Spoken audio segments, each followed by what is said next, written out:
निर्गमन अध्याय 14। लाल समुद्र पार करना। यहोवा ने मूसा से कहा, इज़राइलियों को आज्ञा दे कि वे लौटकर मिग्दोल और समुद्र के बीच पीहाहीरोत के सम्मुख बालसपोन के सामने अपने डेरे खड़े करें। उसी के सामने समुद्र के तट पर डेरे खड़े करें। तब फिरौन इज़राइलियों के विषय में सोचेगा, वे देश की उलझनों में फंसे हैं और जंगल में घिर गए हैं। तब मैं फिरौन के मन को कठोर कर दूंगा और वह उनका पीछा करेगा।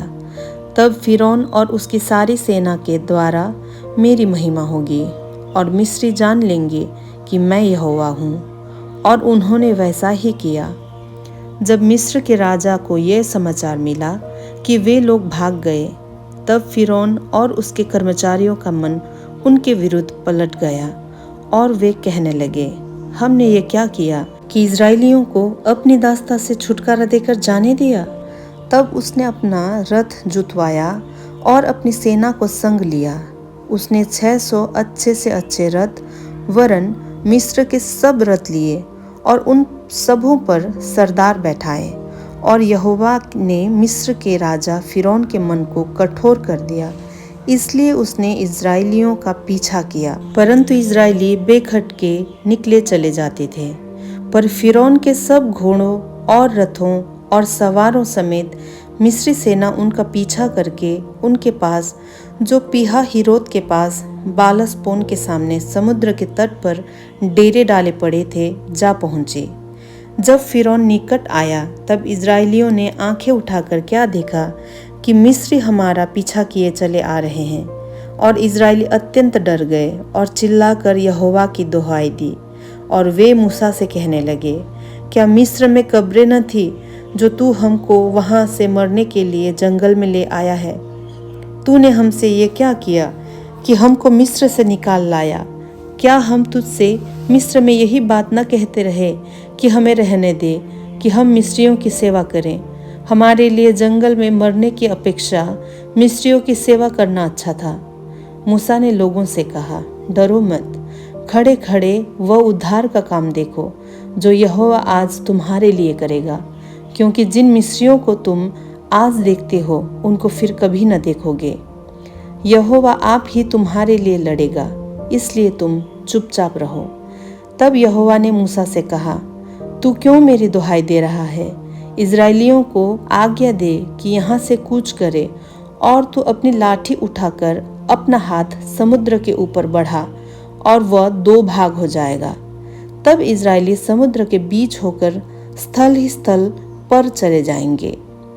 और सुन, मैं आप मिस्रियों के मन को कठोर करता हूँ और वे वहाँ भी उनका पीछा करेंगे। तब फिरौन और उसकी सारी सेना और रथों और सवारों के विनाश द्वारा मेरी महिमा होगी। और जब फिरौन और उसके रथों और सवारों पर विजय द्वारा मेरी महिमा होगी, तब मिस्री जान लेंगे कि मैं यहोवा हूँ। तब परमेश्वर का दूत, जो इज़राइली सेना के आगे आगे चला करता था, जाकर उनके पीछे हो गया, और बादल का खंभा उनके आगे से हटकर उनके पीछे जा ठहरा। इस प्रकार वह मिस्रियों की सेना और इज़राइलियों की सेना के बीच में आ गया। और बादल और अंधकार तो था, तो भी रात को उन्हें प्रकाश मिलता रहा, और वे रात भर एक दूसरे के पास न आए। तब मूसा ने अपना हाथ समुद्र के ऊपर बढ़ाया, और यहोवा ने रात भर प्रचंड पुरवाई चलाई और समुद्र के 2 भाग करके जल ऐसा हटा दिया जिससे उसके बीच सूखी भूमि हो गई। तब इज़राइली समुद्र के बीच स्थल ही स्थल पर होकर चले, और जल उनकी दाहिनी और बाईं ओर दीवार का काम देता था। तब मिस्री अर्थात फिरौन के सब घोड़े, रथ और सवार उनका पीछा किए हुए समुद्र के बीच में चले गए। और रात के अंतिम पहर में यहोवा ने बादल और आग के खंभे में से मिस्रियों की सेना पर दृष्टि करके उन्हें घबरा दिया, और उसने उनके रथों के पहियों को निकाल डाला, जिससे उनका चलाना कठिन हो गया।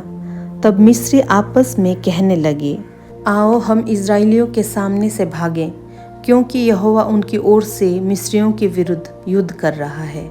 फिर यहोवा ने मूसा से कहा, अपना हाथ समुद्र के ऊपर बढ़ा ले कि जल मिस्रियों और उनके रथों और सवारों पर फिर बहने लगे। तब मूसा ने अपना हाथ समुद्र के ऊपर बढ़ाया और भोर होते होते क्या हुआ कि समुद्र फिर ज्यों का त्यों हो गया और मिस्री उल्टे भागने लगे, परंतु यहोवा ने उनको समुद्र के बीच ही में झटक दिया और जल के पलटने से जितने रथ और सवार इजरायलियों के पीछे समुद्र में आए थे वे सब वरन फिरौन की सारी सेना उसमें डूब गई और उसमें से एक भी न बचा, परंतु इजरायली समुद्र के बीच स्थल ही स्थल पर होकर चले गए और जल उनकी दाहिनी और बाईं दोनों ओर दीवार का काम देता था। इस प्रकार यहोवा ने उस दिन इजरायलियों को मिस्रियों के वश से छुड़ाया और इजरायलियों ने मिस्रियों को समुद्र के तट पर मरे पड़े हुए देखा। और यहोवा ने मिस्रियों पर जो अपना पराक्रम दिखलाया था उसको देखकर इजरायलियों ने यहोवा का भय माना और यहोवा पर और उसके दास मूसा पर भी विश्वास किया। निर्गमन अध्याय 14 यहाँ पर समाप्त होती है।